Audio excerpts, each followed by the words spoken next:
Hey there, drone fans. In today's video, I'll do a complete unboxing and overview of the brand new SkyRover X1 drone.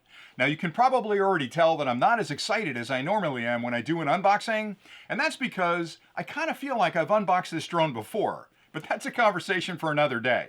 For today's video, I'll do the unboxing to show you what's included with the kit. I'll talk about the specifications, but I really want to spend some time talking about the special features that this drone provides, because honestly, the SkyRover came out of nowhere. It's not a company we're familiar with, and a couple of months ago it started appearing on some of the major retail channels, and I was really curious about the drone because the specifications are really similar to other drones that were available a couple of months ago. And now this drone has those specifications. So again, I'll talk about that later, not in this clip, in another clip, but I wanted to get the unboxing done because I've had so many people ask me, what's going on with the SkyRover drone? Have you flown it? What's it look like? How does it fly? So I bought one. I'm going to do the unboxing today, and I'll talk about other features and how it compares to other drones in a future clip. Anyway, for today, this product is offered in two different bundles. SkyRover offers it in a basic bundle, which includes the drone, a single battery, the controller, the charging cables. They also offer it in a Fly More combination. Gee, Fly More combination, where have I heard that before? Anyway, the Fly More combination includes the battery hub, which will charge 3 batteries, 2 additional batteries, and this carrying case. So for me, at this point, you only have those 2 choices. There are no accessories available. You can't find this hub individually. You can't even find additional batteries individually. So if you're interested in this drone, my recommendation is go with the Fly More combination, because you're going to want to fly longer than this drone can fly in a single battery. And having additional batteries allows you to keep it up in the air longer, and the hub allows you to charge multiple batteries from a single port on your USB charger. So my recommendation would be go with the Fly More combination, because you're going to get everything you need to fly the drone longer and be able to charge those batteries, as a group. All right, so what comes in the kit? Well, when you pop open the box, you'll find the X1, which is a really nice looking drone.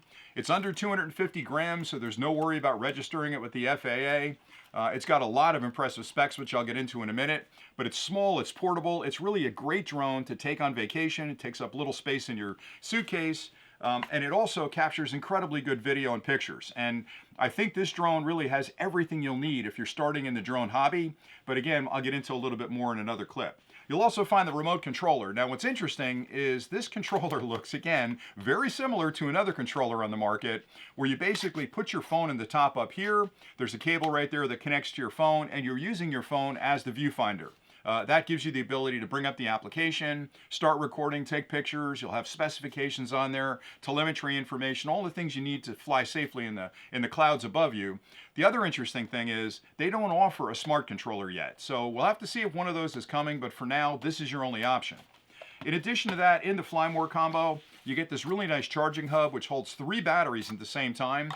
And when you plug this into a high-powered charger, unfortunately, it's going to do a serial charge. So it's going to pick whichever battery is needs the least amount of charge and charge that one first. Then check the other 2 batteries, find the one that needs the least charge between those 2, charge that one next, then move on to the third one. But I like that because it's a great way for me to pop the batteries into the hub, connect it up to my charger, and know when I come back, they're all going to be charged. Also included is another connection cable. I'd mentioned on the remote controller that you've got a cable here that connects up to your phone. They include both an Android USB-C as well as an Apple Lightning connection. So no matter what kind of phone you're using today, you'll have a connection cable. They're nice enough to include a charging cable as well. It's a USB-C to USB-C, so you can plug this into any standard wall charger to charge the batteries and charge the remote controller. Both of these use USB-C ports. Now, I will point out they don't include a charger. And you've got a lot of choices in chargers, but if you go grab one of your older chargers that's really a couple of years old, it's going to take a really long time to charge this product, because having a bigger charger, a more powerful charger, allows you to charge everything quicker. So my recommendation is if you can find a 65 watt or larger charger, especially one that has PD compatibility, that's going to charge everything safely and quickly. But if you're using an older charger, maybe a 33 watt or even older than that, it's going to take a long time to charge. Now, if you decide to go with the basic package, you can charge the batteries in the drone right there. There's a USB-C port on the back, and there's also an SD or a micro SD card slot there for the memory card. So no matter what you're going to do, if you go with the basic or you go with the combo, you'll be able to charge it through a USB-C port. In addition to that, in the combo package or the Fly More package, you get 3 sets of replacement propellers, which is nice.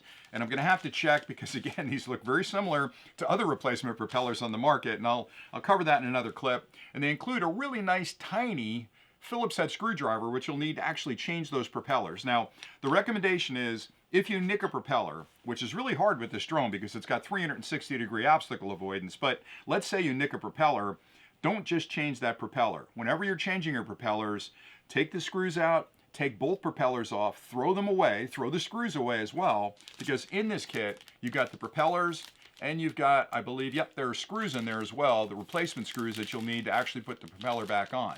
Now that's interesting. Yeah, there's screws in there. Okay, I just had to check that. And the reason I'm so concerned is because the screws have Loctite on them, and Loctite only works one time. So when you put the screws in, the Loctite gets activated, which means it's going to hold that screw in there through the vibrations of the propellers and the motor, and it's not going to pop off. But if you pull the screw out and try to put the screw back in, it may work for a while, but eventually that Loctite isn't in there, so that screw could work itself out. Then you got a wobbly propeller, which is going to cause you all kinds of problems in the air. So the short answer is, if you nick a propeller, change both of them on that particular motor and use the screws that are included with the kit. There's a cover for the gimbal up front, a gimbal guard.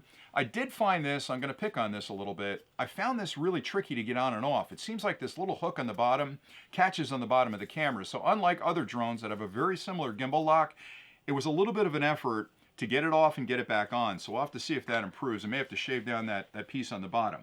And then if you go with the Fly More combination, again, there's a nice carry bag included. Now, I really like a carry bag because, number one, it protects everything. But more importantly, it keeps everything organized. So inside the bag, you can put the drone, the controller, the charging hub, all the cables, extra propellers, everything you need for a fun day out there flying. And that's important because if you don't have a bag and you throw this in your backpack, throw that in your backpack, maybe you forgot a cable. Maybe you need a set of propellers because you nicked the branch, and if those aren't with you, you're in trouble. And maybe the screwdriver didn't make it into the backpack. So having a case like this gives me a way to organize everything, go out and fly, have a lot of fun, come home, put everything back up on the shelf, and if I want to head out next Saturday, I just take the bag and I've got everything I need. So I think it's a great kit. It's a complete kit. I am going to spend a lot of time flying this and doing some comparisons with other drones to show you what the video quality looks like. And I'll do a side-by-side comparison with another drone that looks suspiciously like this drone that I think may be a close cousin to that other drone. And again, I'll get into that in a later clip. All right, so let's talk about the specifications. Again, very similar to other drones on the market. It has a flight time of 32 minutes, and the battery is a 2560 milliampere hour battery. So it gives you plenty of flight time up in the air. And again, with 2 extra batteries, that gives you a total of 96 minutes up in the air. And the nice thing is, you can fly for a while, and when the battery gets low, it'll come down and land, swap out the battery, let the battery cool off, drop it back in the charging hub, and if you have a portable power station or you're near your car and you can charge it, you can recharge that battery while you're flying, which is really nice. The unit also has a really good camera package in it. It's a 1/1.3 inch sensor, which is a pretty good size sensor for a small drone like this. It can record 4K footage at 60 frames per second, and it has a slow-mo mode where it can record at 100 frames per second. So you can capture some incredibly good video out there when you're flying your drone. 48 megapixel picture. So it's really like having a DSLR camera up in the air. So it's going to give you some really incredible footage. In addition to that, it has 360-degree crash avoidance, which means you've got front, back, left and right, top and bottom. So which means if you're flying through a really complicated environment and you've got good lighting, this is going to notice all of the obstacles in that area and avoid them. Now, there are 2 modes for obstacle avoidance on this. Again, just like another drone, where you can have it brake. So if it sees something it's going to run into, it'll stop, which is a really good thing because that means you're not going to crash your drone. But it also has a bypass mode that gives you the choice of either stopping or trying to find a way around that obstacle to fly between all of the solid objects. And the way it does that is it analyzes the environment in front of it. This is part of what the artificial intelligence does. It analyzes the environment in front of it, and it's looking for solid objects that it knows it has to avoid, but it's also looking for holes that it knows it can fit through. So if it looks at a forest and there's a bunch of trees, it's already identified the holes that it can fit through in among those solid objects. So when you fly into that forest, it's already got a predetermined route where it's going to fly to avoid those solid objects. So if you put it in bypass mode, it's going to be a lot safer and it's going to give you smoother video when it's flying through that area. It has a lot of safety features built in. Return to home is a big feature that was introduced in a lot of drones years ago. You can trigger that from the remote, but the drone has intelligence where it can trigger it itself. So if you're getting low on a battery, it knows how far it is away from the home point, and if the battery gets low enough where it might have a hard time getting back, it'll actually trigger that return to home and come back. If it notices any kind of interesting things going on with the drone, if the gyroscope gets out of spec, if it loses GPS coordination, if you lose a connection to the remote controller, it triggers that return to home. And it has a very accurate and safe return to home feature where it kind of knows how it got to where it was. It remembers the return path so it can avoid obstacles on the way back, which is really nice, and it'll land pretty much where you took off. It has a very accurate return to home landing profile built into it. They also built a lot of other artificial intelligence features in there. So it's got 5 predetermined flight modes that it uses, and they call these something interesting. They call them smart go shots. That's kind of a new term. Again, sounds familiar to some other companies out there, but the smart go shots allow you to push a button on the remote control and have the drone fly that predetermined pattern where it flies around you, it'll fly away from you as it ascends, it'll actually fly away this way, it'll fly up vertically. So there's a lot of 5 different modes that it'll do. And what's nice about that is if it's your first drone, putting it up in the air, you're going to get really good on the sticks and learning how to do certain things like circle an object. But having that built into the drone where you can point to an object on the screen, hit one button and have it do that automatically gives you incredibly good shots the first day you're flying the drone. So I'm recommending you get really good on the joysticks, but if you're taking it out for the first time and you want to get some great shots, use that, what's it called again? It's called the Smart Go Shots. Use that Smart Go Shots feature. I should have studied this a little bit more before I did the clip, but I'm so excited to get it up in the air. Anyway, so it's got that built in. It has panoramic shots. It has incredible night vision. So they've improved the imaging package inside the drone where it can process information when it's dark. And that's one of the problems most drones have. They fly great during the day and they can take some beautiful pictures. But if you're flying at night, everything is dark. And there's just no way to fix that because the imaging package inside that gathers the data from the optics up front isn't sophisticated enough to pick out the light spots and the dark spots and balance against that using HDR, advanced HDR. This has that feature built in, so you're going to get incredibly good night shots on this product. In addition to that, again, I think it's going to be a lot of fun to fly 15 kilometers of distance. Now again, in the United States, you can't fly beyond visual line of sight, which means you always have to keep the drone in your line of sight. But knowing you've got 15 kilometers of distance between the drone and the controller means you're never going to have to worry about losing that signal. If you're flying in close, maybe you drop behind a group of trees or you're behind a building for a couple of seconds, you're not going to lose that transmission technology. So that's really important. In addition to that, I really like the 360-degree protection because that ensures safety when you're up in the air. And a lot of other drones are good in the front, they're good in the back to a certain extent, but you could come up on something, you could come down on something, you're moving sideways, maybe you bump into something on either side. So having that 360-degree, essentially a digital bubble around the drone that protects it when it gets close to something is really nice. And that bypass feature takes it to the next level because it allows you to dodge objects through the forest. The last thing I'll mention is there's a live feed from the drone. And it's not just a 720p kind of a feed where you're barely seeing what's going on.